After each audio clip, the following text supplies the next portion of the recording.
దేవునికి స్తోత్రం. నేటి దినాన మన అరుణోదయపు దేవుని వాక్యము యోబు గ్రంథము 42వ అధ్యాయము 2వ వచనము. నీ ఉద్దేశించిన ఏదియు నిష్ఫలము కానేరదు.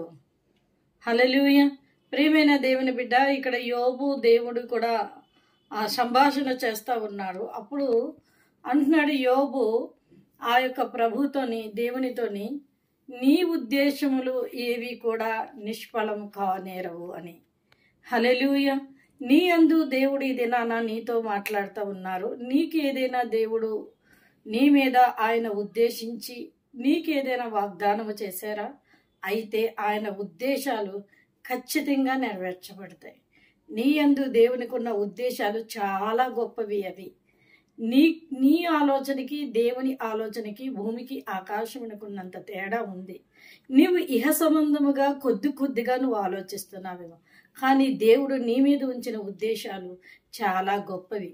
ఆయన తగిన సమయమందు ఆయన నిష్ఫలం కాకుండా ఆ దీవెనలన్నీ కూడా, దేవుని యొక్క ఉద్దేశాల్లో ఉన్న దీవెనలన్నీ కూడా నీ మీదకు వచ్చి నిన్ను ఆశీర్వదించి అనేకులకి ఆశీర్వాదకరంగాను దీవెనకరంగాను నిలబెడతారు.